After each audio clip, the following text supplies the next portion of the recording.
Selamat siang, Pak. Salam sejahtera untuk kita semua. Nama saya Dionesia Dalima Siti.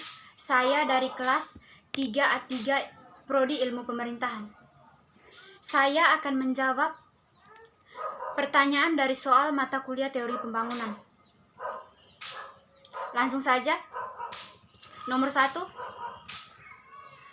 Jelaskan secara singkat intisari dari paradigma teori-teori pembangunan. Yang pertama, teori modernisasi. Teori modernisasi adalah semacam acuan yang menjadi landasari bagi teori sosiologi dan tokohnya. Teori ini memuat pada pertengahan abad ke-20 yang berlatar belakang dari adanya kehidupan pada negara barat, terutama Eropa seperti negara Inggris yang melakukan perkembangan industri besar-besaran. Modernisasi juga diartikan sebagai suatu proses perubahan dari masyarakat tradisional ke wujud masyarakat yang modern. Yang kedua, teori ketergantungan. Teori ketergantungan adalah salah satu teori yang melihat permasalahan pembangunan dari sudut negara dunia ketiga. Teori ketergantungan adalah gagasan bahwa sumber daya mengalir dari pinggiran negara miskin dan terbelakang ke inti negara-negara kaya, memperkaya negara-negara kaya dengan memasukkan negara-negara sebelumnya.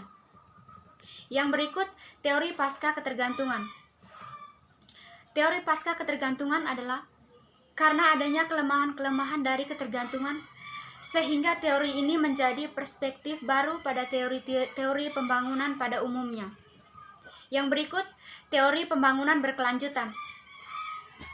Teori pembangunan berkelanjutan adalah pembangunan yang berorientasi pada pemenuhan kebutuhan manusia melalui pemanfaatan sumber daya alam secara bijaksana, efisien, dan memperhatikan keberlangsungan pemanfaatannya baik untuk generasi masa kini maupun generasi yang akan datang. Yang berikut, teori pembangunan manusia.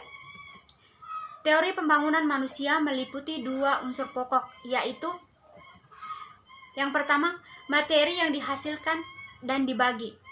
Yang kedua, masalah manusia yang menjadi manusia pembangunan, atau berbicara mengenai sumber daya manusia dan lebih menekankan pada aspek keterampilan. Nomor 2, berikan pendapat Anda serta contoh tentang strategi pembangunan setelah pandemi COVID-19 new formal di berbagai bidang berikut. Yang pertama, pembangunan di bidang ekonomi. Menurut pendapat saya, strategi yang dilakukan di bidang ekonomi pada saat new formal adalah pemerintah harus melakukan pemulihan ekonomi berjalan cepat. Dengan demikian, perekonomian negara tidak mengalami koreksi yang lebih dalam. Contohnya, dengan cara penempatan dana untuk bank-bank yang terdampak restrukturisasi dan penjaminan kredit modal kerja. Yang kedua, pembangunan di bidang politik. Menurut pendapat saya, strategi yang dilakukan di bidang sosiologi pada saat new formal adalah dengan cara mengikuti protokol kesehatan ketika kita sedang berinteraksi dengan orang. Contohnya, tetap memakai masker di depan banyak orang. Yang berikut, pembangunan di bidang pendidikan. Menurut pendapat saya, strategi yang dilakukan di bidang pendidikan pada saat new formal, yaitu pihak sekolah harus merancang dengan baik berkaitan dengan proses kegiatan belajar mengajar di sekolah. Contohnya, jam berapa siswa ke sekolah, jam berapa siswa pulang sekolah, dan tetap mengikuti protokol kesehatan. Yang berikut, pembangunan di bidang keagamaan. Menurut pendapat saya, strategi yang dilakukan dalam bidang keagamaan pada saat new formal yaitu membuat panduan penyelenggaraan kegiatan-kegiatan keagamaan di rumah ibadah dalam mewujudkan masyarakat yang produktif dan aman. Contohnya, mengikuti ibadah dengan jumlah yang sedikit. Yang berikut pembangunan di bidang lingkungan. Menurut saya, strategi yang dilakukan di bidang lingkungan pada saat new formal yaitu dengan cara masyarakat harus mengikuti peraturan terkait dengan protokol kesehatan dalam melaksanakan segala aktivitas yang ada di lingkungan. Contohnya, tetap memakai masker di setiap kegiatan. Yang berikut untuk nomor 3, Desa Wirajaya memiliki jarak sejauh 90 km perjalanan ke Kota Ende. Di desa ini masyarakat tidak memiliki akses fasilitas kesehatan dan air bersih, sehingga jika ada orang yang sakit kadang tidak sempat tertolong karena kurang pengetahuan dan fasilitas seperti WC. Banyak anak-anak yang terserang sakit perut. Perekonomian masyarakat juga kurang baik. Kebanyakan masyarakat hanya mengandalkan kebutuhan hidup dengan berkebun ubi kayu dan beberapa jenis sayur, dikarenakan sulitnya air di daerah ini. Selain itu juga banyak anak muda yang menganggur.